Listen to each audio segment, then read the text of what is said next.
Lagi ada di tempat yang anginnya sepoi-sepoi banget, dan di sini saya mau mengajak Anda ikutan di program The Walker, program yang membahas tentang kisah sukses orang-orang yang memilih jalan hidup di bidang stock market dan juga para expert di pasar modal. Nah, saya akan bertemu dengan salah satu di antaranya, tentunya bersama saya Galuh Pandu. Kira-kira kita akan bertemu dengan siapa? Ini dia orangnya. Halo Pak Willy. Hey, hai. Wah, ini dia my friend, CEO Maybank Sekuritas Indonesia, Pak Willy. Nah, lagi apa nih Pak Willy? Iya, ini lagi ngeliatin menu nih. Langsung kita langsung ke dalam. Nah, ya, itu dia. Dalam, yuk. Ya. Kita ke dalam.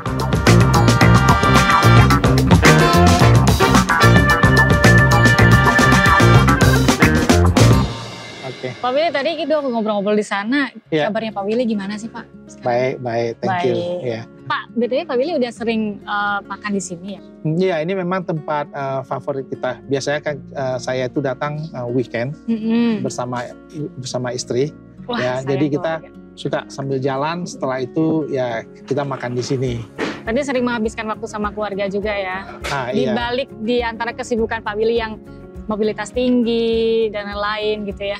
Iya, karena memang kan haruslah ya. Harus. Jadi ya kalau anak-anak saya pulang juga kita itu suka makan di sini juga. Suka hangout bareng keluarga gitu ya. Nah, Pak Willy kan dibalik mobilitas yang sangat tinggi begitu ya, dengan pekerjaan-pekerjaan yang begitu banyak, kemudian masih ada waktu juga sama keluarga. Ini gimana sih cara membagi waktunya Pak? Sebenarnya kan saya itu kan dari awal memang kerjaan saya itu penuh tantangan dan juga tuntutan terhadap pekerjaan saya itu memang dari awal sebagai, dulu saya analis ya, sebelum masuk ke manajemen, itu memang tinggi. Jadi dari awal ketika saya masih muda ya, itu aku sama istri sama keluarga itu udah janji, Senin sampai Jumat jangan cari. Oke, udah komitmen ya dari awal. Sabtu Minggu itu waktu keluarga. Ya. Karena kalau dulu waktu masih jadi analis ya, anak saya masih kecil, itu saya berangkat kerja itu anak belum bangun, saya pulang kerja anak udah tidur. Aduh, berarti nggak ada kesempatan ketemu sama anak ya? Jadi memang agak sulit ya. Inilah yang memang sebuah pengorbanan yang kita memang harus lakukan. Ya, kadang-kadang ini tuntutan pekerjaan yang memang nggak bisa kita hindari lah. Ya. Berapa tahun waktu itu jadi analis yang sampai nggak sempat ketemu sama anak? 20 tahun lebih. Wah, berarti proses pertumbuh kembang anak selama 20 tahun itu Pak Willy sedikit ya untuk melihat bagaimana dia sehari-hari dalam rumah gitu ya Pak? Karena itulah saya itu dengan keluarga itu selalu ngumpul kalau Sabtu, kalau Minggu. Dan dulu itu kan gini, kalau kita masih muda itu kan energi kan masih kuat ya. Iya. Jadi pagi-pagi sudah jalan, kita morning meeting jam 7, kadang-kadang jam 6.30 di perusahaan saya, ada perusahaan saya morning meetingnya udah 6.30, saya berangkat dari rumah sebelum jam 6, pulangnya lewat tengah malam gitu kan. Jadi itu kita itu memang itu bagian dari komitmen kita lah ya dalam pekerjaan. Dan memang banyak hubungan saya dengan anak itu dibangun ketika weekend, ketika lagi liburan. Jadi liburan itu saya itu dari anak saya masih kecil itu kita selalu liburan itu saya selalu bawa anak. Jadi anak itu nggak pernah ditinggal. Dan memang saya nggak punya luxury lah untuk itu karena kan orang tua nggak di sini ya. Nah, kita anak perantauan. Wah, ini menarik nih berkaitan ngomongin orang tua Pak Willy dan ternyata perantauan juga. Kita juga mungkin baru tahu juga kalau Pak Willy perantauan. Lebih lanjut nih seperti apa, saya penasaran banget, tapi Pak Willy lapar nggak sih Pak? Kalau kita pesan makan dulu gimana Pak? Oke, boleh, kita pesan makan dulu. Oke. Mbak? Oke, thank you. Ayo silakan. Ya. Saya sih agak-agak hafal sudah. Ini kalau mulai pesan menu, karena Pak Willy sudah sering kesini, saya mau minta rekomendasi Pak Willy kira-kira apa Pak? Ya, kalau saya sih biasanya yang saya makan tuh kue tiaw polos. Kue tiaw sayur ya, kue tiaw siram sayur. Boleh. Saya juga rekomendasi mie tomatnya kalau kamu mau coba. Boleh deh. Mie tomat aja. Saya ikut Pak Willy aja. Enaknya seafood aja yang biasa kan. Pangsit udang gorengnya juga enak. Ya, kita pesen. Boleh. Suka ayam? Ayam suka. Ayam Mongolia? Boleh, bisa. Kita pesan ayam Mongolia. Ada lagi yang kamu khusus mau? Gak ada sih, kayaknya itu udah cukup ya. Kayaknya kapasitas perut saya kecil. Tapi udah nyampe di sini jauh-jauh. Kamu Jakarta mana? Selatan, saya Jaksel. Anak Jakarta Selatan kan. Banyak sih sebenarnya Sabtu Minggu yang juga ke sini. Oh gitu ya. Jadi ini aku pesenin buat dia, buat Galung ya. Coba itu scallopnya kasih coba 3 ya. Siap. Waduh, ini kayaknya saya perbaikan gizi di sini sama Pak Willy ya. Luar biasa. Iya Pak Willy, hobi kuliner ya. Kemana aja sih udah? Saya kemanapun saya pergi itu saya selalu nyari makanannya. Oh gitu. Berarti udah paham nih daerah ini makanan khasnya apa, daerah B makanan khasnya apa gitu. Iya, tapi saya lebih sini daerah sini yang saya suka itu makanannya apa. Lebih ke daerah sini yang saya suka itu makanannya apa. Gitu, lebih ke selera masing-masing. Selera subjektif gitu ya. Iya, ini buat saya. Ya. Seger banget nih kayaknya nih. Ya, terima kasih. Jadi memang ya kadang-kadang itu kan kuliner itu kan kadang kan tadinya itu kan taste is acquired ya. Nah, jadi orang itu kalau dari kecil makannya bagaimana itu kan biasanya kan itu taste profile-nya ikut. Tapi kan kadang-kadang itu kita diperkenalkan dengan makanan baru, kemudian kita cocok dan kemudian itu akan nyangkut. Paling jauh di mana? Ya, paling jauh kan ya memang ya di Amerika lah ya. Di Amerika. Ya, dulu katanya sempat bersekolah di sana ya? Ya, saya sempat sekolah di sana. Ya. Dan itu berarti apakah ketika di Amerika itu mengawali karir juga untuk akhirnya terjun di dunia capital market atau seperti apa Pak? Kalau di dunia capital market itu destiny ya, nasib ya. Jadi saya itu sebenarnya kuliahnya di S1 itu elektro, teknik. Saya anak teknik. Elektro, baik. Ya, saya anak teknik elektro. Kemudian iseng-iseng waktu itu saya bekerja. Saya bekerja waktu itu yang dapat tawaran di future market. Ya. Kemudian invest, kemudian itu sebagai orang baru ya, kemudian mengambil resiko tanpa, maksudnya itu berinvestasi tanpa pengetahuan pengalaman yang cukup, ya biasalah ya, kemudian kita rugi. Kemudian saya nggak rela, saya tanya kenapa saya bisa rugi, akhirnya saya sekolah, ngambil bisnis. Itu S2 saya ngambil MBA S2 di Amerika. Pulang-pulang, saya sangat bersyukur saya waktu itu diterima di Astra di business development. Dari sana saya belajar business development, kemudian saya dapat kesempatan untuk terjun ke capital market, jadi analis.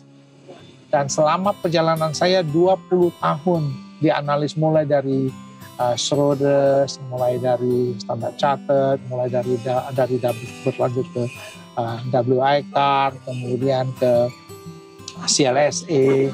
Dulu sempat di Kim Eng setahun, kemudian pindah ke CLSA, kemudian balik lagi ke Kim Eng yang sudah dibeli Maybank. Oke, ya. Dan sekarang menjadi CEO Maybank Sekuritas. Ya, selama perjalanan ini saya saya sangat bersyukur bahwa saya bekerja di perusahaan-perusahaan yang selalu memberikan kesempatan untuk tumbuh. Saya rasa itu yang paling penting ya. Tapi di momen apa sih Pak Willy ngerasa ini tertarik untuk akhirnya bergelut di bidang itu dan akhirnya menjadikan itu sebagai ibarat kata sebagai sebuah jalan ya untuk kehidupan dari hari ke hari? Sebenarnya aku dari dulu itu suka. Jadi waktu di kuliah, waktu di Amerika itu kita sudah ikut AT&T Student Championship gitu kan. Nah waktu itu ranking saya itu cukup bagus baik di sekolah maupun di State of Kansas. Ya. Dan aku memang suka di capital market. Jadi begitu pulang, begitu dapat kesempatan bekerja di capital market, saya itu dapat tempat mainan gitu kan, tempat yang bekerja, tempat yang saya senang dan bekerja. Selama saya bekerja itu saya terus belajar. Ya, dan itu yang membuat, yang enaknya kan kalau kita senang kan kita sambil belajar itu memang passionnya kita ya. Jadi tidak terasa sebagai beban gitu ya? Jadi tidak terasa sebagai beban. Dulu sih saya mau dibilang mau pulang jam 10, jam 11, jam 12, jam 2 pagi, kita mah biasa-biasa aja. Gitu ya? Tapi dulu pasti kan mengalami naik turun ya? Mungkin juga pasti mengalami kegagalan, loss, dan lain sebagainya. Apa sih pengalaman yang menurut Pak Willy waktu itu ada di titik paling bawah ketika menjalani profesi itu? Ketika menjalani profesi itu saya kan masuk di tahun pertengahan 90-an ya.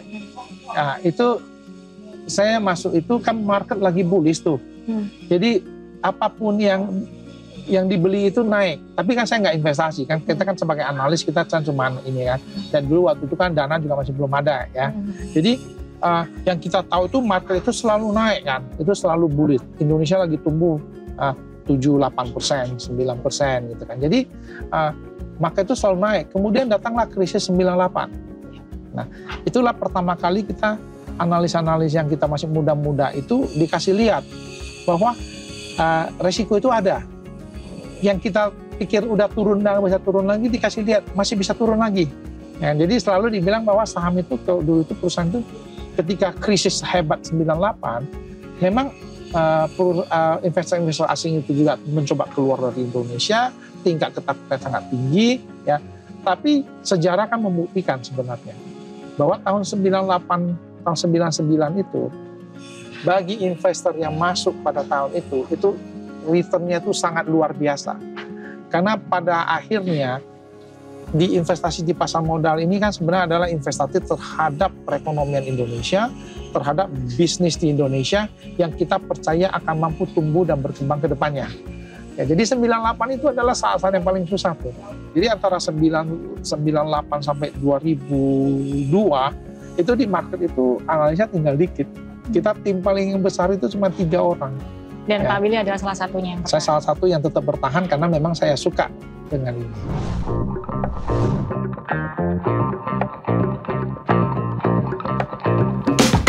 Oke, sampai di situ dulu Pak Willy. Ini makanan kita sudah datang ya, daripada keburu dingin. Yep. Wah, ini kayaknya enak banget ya. Rekomendasi makanan by Pak Willy. Ini kue tiaw siram, sebenarnya kue tiaw siram ayam, tapi karena istri saya vegetarian, kita selalu ganti jadi sayur aja. Jadi sebenarnya ini nggak ada di menu nih. Wah, berarti ini spesial ya, request by Pak Willy. Ini request spesial sebenarnya nih. Ini manajemen di sini juga udah hafal gitu ya. Saya mau kue tiaw siram gitu. Oh, kalau Pak Willy yang pesan, langsung dibuatin yang versi vegetarian. Vegetarian. Langsung dicoba aja. Ya. Boleh sih. Ya. Yang tadi saya udah sempat mencicipi udangnya. Rasanya pas memang. Agak-agak pedas ya, jadi kamu nggak perlu cabai lagi.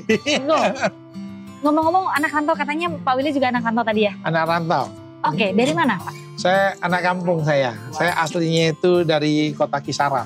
Kota Kisaran itu adanya di Sumatera Utara. Sumatera Utara, ya, menyeberang ke Pulau Jawa. Dari Medan itu masih 180-an kilometer. Dulu itu 3 jam lebih, bisa sampai 4 jam jalannya.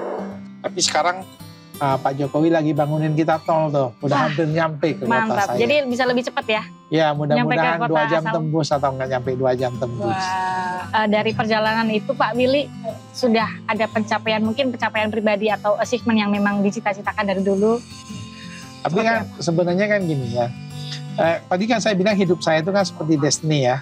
Nah, jadi ketika saya jadi head of research, kemudian saya juga ditawarin oleh Maybank Sekuritas itu awalnya itu juga sebagai head of research. Oke. Ya, kemudian CEO-nya itu pindah, ya. Kemudian saya akhirnya ditawarin untuk menjadi CEO di Maybank Sekuritas. Ya. Jadi kalau kita bicara pencapaian itu sebagai analis itu dari dulu itu kan selalu reputasi, ya, sama recognition dari klien.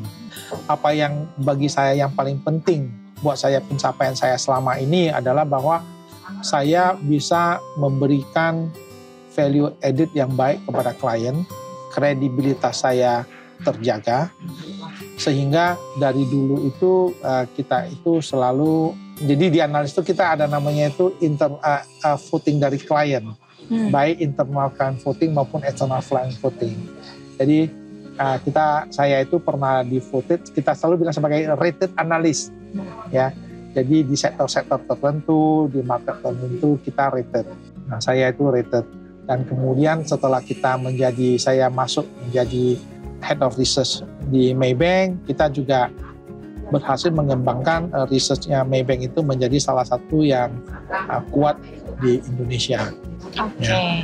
Nah, pencapaian lain yang saya peroleh itu adalah ketika saya mengambil helm sebagai Maybank Sekuritas, perusahaannya masih merugi. Ya, berarti kondisi waktu pertama kali Pak Willy masuk masih merugi ya? Masih merugi, dan ruginya cukup lumayan, ya. Tapi selama perjalanan itu kita perbaiki terus, dan dari perusahaan yang tadinya rugi, kita juga tahun 2022 ini profitnya sudah menjadi 130 miliar rupiah. Wah, dari rugi puluhan miliar waktu itu. Wah, ya, dari posisi minus sampai adalah hasil pencapaian yang saya peroleh bukan karena saya, tapi karena saya selalu didukung oleh tim-tim yang benar dan tim-tim yang sangat baik. Ya.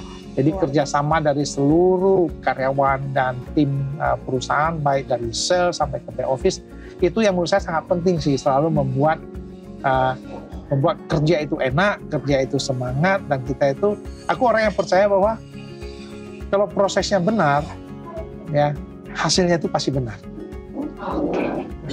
Jadi kalau itu yang penting. Prosesnya benar, hasilnya pasti benar. Ya? Betul. Tapi apa sih hal yang paling berkesan begitu selama menjabat sebagai CEO Maybank Securities?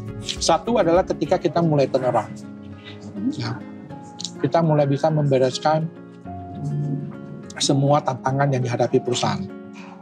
Ya, menurut saya itu adalah pencapaian atau sesuatu yang saya rasa itu, akhirnya saya bisa memberikan atau bisa mencapai apa yang ditugaskan oleh pemegang saham kepada saya. Ya. Tapi kan setelah pembenahan selesai dilakukan, kan kita tetap masuk ke next stage, tumbuh. Ya. Nah, itu juga merupakan tantangan tersendiri, dan kemudian kita masuk ke stage di mana kita itu tumbuh dengan cepat. Oke, kita cobain Mongolian chicken ya? Iya, ini Mongolian chicken ya. Apa bedanya chicken ayam kampung dengan Mongolian chicken? Sebenarnya cara masaknya aja. Cara masaknya aja ya, mari kita coba. Jadi ini cukup gurih, ya, sangat gurih, sangat enak. Jadi salah satu favorit saya juga, kalau saya pengen tambahan untuk makanan saya. Jadi di sini ini enaknya ini kan tidak mau makan berat, mau makan ringan ada semua. Lebih ke ada sensasi jeruk purutnya ya di sini sama wijen. Ini juga salah satu makanan favorit di sini. Tapi saya nggak boleh makan banyak-banyak itu karena kan kolesterolnya kan agak tinggi tuh. By the way, Bapak kan sudah berpuluh-puluh tahun lah, bisa dibilang 20 tahun lebih gitu ya di dunia analis gitu. Langkah awal untuk bisa menjadi investor, apa yang harus dilakukan pemula? Sebenarnya kan sama seperti kita mau bisnis dengan teman atau kita mau beli perusahaan ya. Adalah kita harus melakukan homework, melakukan tugas untuk mencari tahu sebenarnya ini perusahaan apa sih, bisnisnya apa sih, menurut kita itu benar nggak sih. Ya, itulah dimana perusahaan-perusahaan seperti Maybank Sekuritas ini akan bisa memberikan advice, bisa memberikan pandangan bahwa ini loh perusahaan yang fundamentalnya bagus. Jadi kalau Anda mau tahu Telkom ini gimana sih, untungnya dari mana sih, bakal untung lagi nggak ke depannya. Nah, itu kami menyediakan, Maybank Sekuritas menyediakan analisa-analisa seperti itu. Nah, mungkin ada pesan barangkali yang bisa disampaikan Pak Billy untuk anak-anak muda yang sedang mendengarkan. Jadi buat My Friends itu ya, yang pesan saya paling utama itu, satu, jangan give up ya. Yang kedua itu sabar. Investasi di pasar modal itu tidak bisa instan. Dan pengalaman tidak dibangun dengan instan. Dari zaman tahun 20-an ketika Amerika baru memulai capital marketnya itu baru mulai tumbuh, melewati the Great Depression sampai hari ini, investasi di pasar modal berdasarkan indeks Dow selalu lebih menguntungkan daripada menaruh uang di bank. Tapi harus ingat bahwa ini adalah investasi. Jadi jangan pakai duit makan sehari-hari, yang besok butuh terus dipaksa jual gitu kan. Uang dingin ya. Ini harus benar-benar uang yang memang kita pakai untuk investasi. Luar biasa. Itu dia, my friends. Ini adalah wejangan begitu ya yang sudah disampaikan oleh Pak Willy, bahwa yang pertama kita harus sabar, jangan menyerah, dan segalanya tidak ada yang instan. Tadi saya juga sempat berbincang dengan Pak Willy, dari awal beliau sangat gigih meskipun banyak tekanan yang terjadi begitu ya Pak Willy, namun tetap berjuang bertahan sampai sekarang, teguh, sangat kuat, dan mempertahankan apa yang sudah beliau perjuangkan dari awal sehingga menjadi sosok Pak Willianto I, seorang CEO Maybank Sekuritas. Jadi untuk my friends, jangan lupa terus ikuti episode-episode berikutnya. Kita selesai di episode kali ini. Terima kasih banyak Pak Willy sudah memberikan insight, memberikan wawasan, memberikan ilmu untuk kita bersama. Jadi untuk my friends, jangan lupa subscribe dan ikuti terus perjalanan-perjalanan rahasia sukses dari para pelaku dan juga expert di bidang capital market. Kita lanjut makan lagi, Pak Willy.